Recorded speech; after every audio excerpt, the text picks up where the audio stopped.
Hi friends, చూసారా ఏం జిగేలు మంటున్నాయి కదా. ఏనండి, మన 90వ దశకంలో చిన్నప్పుడు మనం తిన్న రసగుల్లాలండి. పొట్టల్లో వాటిలో అమ్ముతుంటారు, రూపాయికి 4, రూపాయికి 5 అట్లా చిన్న చిన్న రసగుల్లాలు అందరు తినే ఉంటారు కదా. దాన్ని మళ్ళీ ఈ రోజుల్లో మళ్ళీ మేము బయటికి తీసుకొస్తున్నాం. సింపుల్ ప్రాసెస్ అండి. ఒక అరగంటలోనే మన ఇంట్లో మనం నీట్గా తయారు చేసుకొని స్టోర్ చేసి పెట్టుకొని తినచ్చు. ఇంకెందుకు, మనం ప్రాసెస్లోకి వెళ్ళిపోదామా. హాయ్ అండి, అందరికీ నమస్కారం. నేను రుద్రాని. అందరూ ఎలా ఉన్నారండి? ఈరోజు మన 90వ దశకంలో అంటే 1990వ సంవత్సరం ఆ ప్రాంతాల్లో మనం కొట్టల్లో వాటిల్లో తింటుంటాం కదా రసగుల్లాలని. చిన్న చిన్నగా ఎర్రగా దింతగా ఉంటాయి, ఏమో టేస్టీగా ఉంటాయి. వాటిని ఈ రోజుల్లో మన పిల్లలకి ఇవి ఇలా ఉంటాయని చూపించడానికి ఈరోజు దాన్ని బయటికి తీసుకొచ్చాం. ఒక అరగంట కష్టపడితే మనం మన ఇంట్లో ఎప్పుడంటే అప్పుడు స్టోరేజ్ తీసుకొని తినచ్చు. ఇప్పుడు ఈ షుగర్లో ఈ పెరిగిన కాలంలో స్వీట్స్కి ఎవరు లైక్ చేయట్లేదు, కానీ పిల్లలకైతే తినిపించుకోవచ్చు. ఇంకెందుకు ఆలస్యం, మన వీడియోలోకి వెళ్ళిపోదాం. ఇప్పుడు మనం ఒక కప్పు మైదా పిండి తీసుకున్నామండి. ఒకసారి చూడండి, ఏ కప్పు అయితే ఉందో ఆ కప్పు నిండా ఒక కప్పు మైదా పిండి తీసుకున్నాము. దాంట్లోకి మనం చూడండి ఒక గంటతో కొద్దిగా ఒక స్పూను కార్న్ఫ్లోర్ వేసుకున్నాము.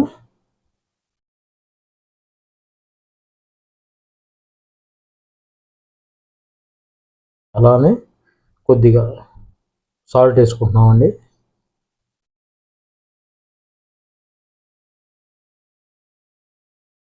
కొద్దిగా అంటే కొద్దిగా వేసుకోవాలండి సాల్ట్, అదే అవసరం లేదు. ఎందుకంటే మన స్వీట్ రసగుల్లాలు కాబట్టి చేసుకునేది. కొద్దిగా అనేది వేస్తే పిండి సప్పగా లేకుండా కొంచెం బాగా టేస్టీగా ఉంటుంది.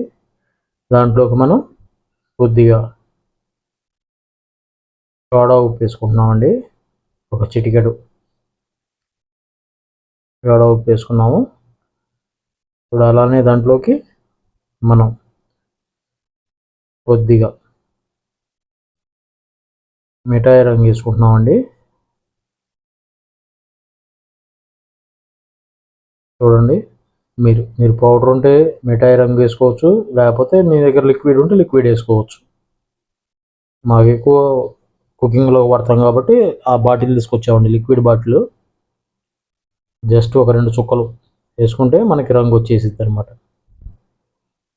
ఇప్పుడు మొత్తం మనం చపాతీ పిండి ఎలా అయితే కలుపుతామో అలా కలుపుకోవాలండి.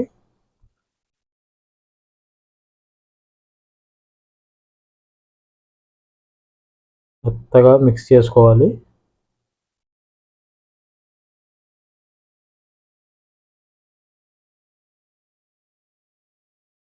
వాటర్ తగినట్టుగా వేసుకొని మనం చపాతీ పిండి కలిపినట్టుగా స్మూత్గా దూదిలాగా ఉండాలండి, అట్లా కలుపుకోవాలి మనం మైదా పిండిని. చూడండి ఎలా మారిందో. దాంట్లో కొద్దిగా నిమ్మకాయ పిండుకోవాలండి, ఒక హాఫ్ నిమ్మ చెక్క పిండి వేసుకోవాలి రసం దాంట్లోకి.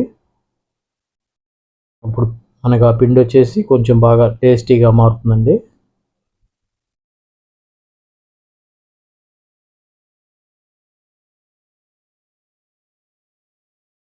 చూడండి ఎలా కలుపుతున్నామో అలా బాగా మిక్స్ చేసుకోవాలి. ఇప్పుడు దాంట్లోకి మనం కొద్దిగా, అది మైదా పిండి అతుక్కుంటుంది కాబట్టి కొంచెం ఆయిల్ వేసుకుంటున్నామండి. ఆయిల్తో కూడా బాగా మెత్తగా పిసికేసుకుంటున్నాము. ఎంత కలుపుకుంటే అంత మంచిదండి, అంత బాగా వస్తాయి రసగుల్లాలు. మనం చిన్నప్పుడు తినుంటాం కదండి కొట్లలో వాటిలో. ఇప్పుడు ఒక అరగంట సేపు పిండి అలా పక్కన పెట్టేసుకుందాం. ఈలోపు మనం పంచదార పాకు రెడీ చేసుకుందాము. మనం ఇందాక ఏదైతే వేసామో అదే కప్పుతో కప్పు పంచదార తీసుకున్నామండి.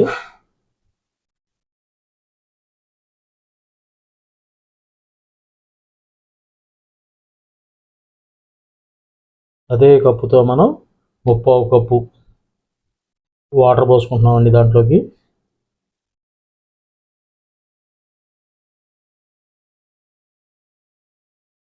పావు కప్పు వాటర్ పోసుకోవాలండి. ఇప్పుడు మనం స్టవ్ వెలిగించేసుకొని స్టవ్ మీద పెట్టేసుకున్నాము.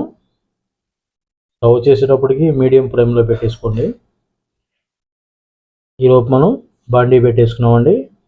ఆ రసగుల్లాలకి ఆయిల్ అనేది కాగుతుంటుంది కదా, ఈలోపు ఆయిల్ పోసేసి పెట్టేసుకుందాము. ఇటు పాకు కాగుతుంది, అటు నూనె కాగుతుంటుందండి. రెండు ఒకేసారి అవుతాయి. ఈలోపు మనం ఇక రసగుల్లాలు తయారు చేసుకునే ప్రాసెస్లోకి వెళ్దాం. ఈ పిండిని బాగా మెత్తగా కలిపేసుకోవాలండి. బాగా బండకేసి చూడండి ఎలా కలుపుకుంటున్నామో అట్లా కలిపేసుకోవాలి. ఎంత కలుపుకుంటే అంత మంచిదండి, బాగుంటుంది. ఈజీ ప్రాసెస్ అండి. ఒక 20 నిమిషాలు కేటాయించుకుంటే మంచి రుచికరమైన తీయని రసగుల్లాలు మనం తయారు చేసుకోవచ్చు మన ఇంట్లోనే. ఇప్పుడు మనం చూడండి, ఆ పిండిలోంచి ఇట్లా చిన్న చిన్నగా ఒక గోళీలాగా తయారు చేసుకుంటున్నాం రసగుల్లాలని. ఇట్లా తయారు చేసి పెట్టుకోవాలి మనం. ఈ నూనె కాగేలోపు ఇది తయారు చేసుకోవాలండి.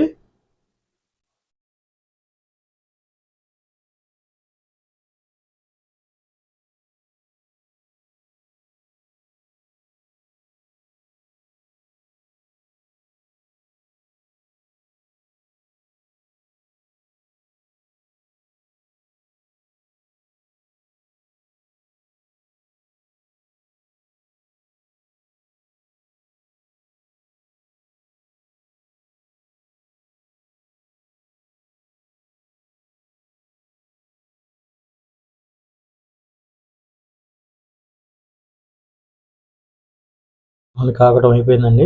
చూడండి, ఇప్పుడు మనం వాటిని ఒక్కొక్కటిగా దాంట్లో వేసుకోవాలండి. అన్నీ ఒకేసారి వేస్తే అతుక్కుంటాయి. ఒక్కొక్కటిగా విడివిడిగా నూనెలోకి వేసుకోవాలి. నూనె వచ్చేసేటప్పటికి మీడియం ఫ్లేమ్లో ఉండాలండి. ఒకేసారి మంట పెట్టుకోకూడదు, ఎందుకంటే లోపల పచ్చిగా ఉంటుంది. మనకి పంచదార పాకు వచ్చేటప్పటికి గులాబ్ జామ్ పాకుకి తీగ పాకుకి మధ్యలో ఉండాలండి. అలా ఉంటేనే మన రసగుల్లాలకి బాగా పంచదార పాకు అనేది బాగా పట్టుకుంటుందండి. ముదురు పాకు ఉండకూడదు, తీగలాగా ఉండకూడదు, గులాబ్ జామ్ పాకులాగా ఉండకూడదు. దానికి దీనికి మధ్య రకంలో ఉండాలి. అదొకటి గుర్తుపెట్టుకోండి. మనం గంటెతో అలా తిప్పుకుంటూ ఉండాలండి కొంతసేపు.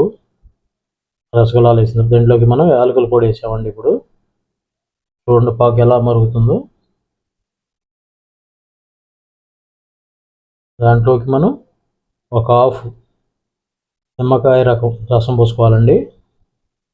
ఎందుకంటే పాకు అనేది గడ్డగట్టకుండా ఉంటుంది.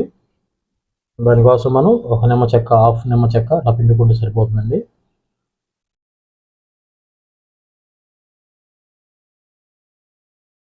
ఇప్పుడు ఇవి వేగినాయండి రసగుల్లాలు.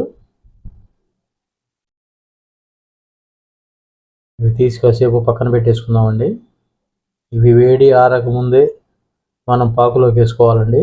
ఇవి చల్లారితే పాకు అనేది లాగవండి, అయిపోత వరకే వస్తాయి, లోపలికి రాదు. కాబట్టి అలా తీసి పక్కన పెట్టేసుకుందాం. చూడండి, ఆ తీసిన వాటిని ఇక మనం వేడి మీదే ఆ పంచదార పాకులోకి వేసేసుకున్నాము. మినిమం ఒక పావు గంట సేపు అన్నా ఉండాలండి పాకులో.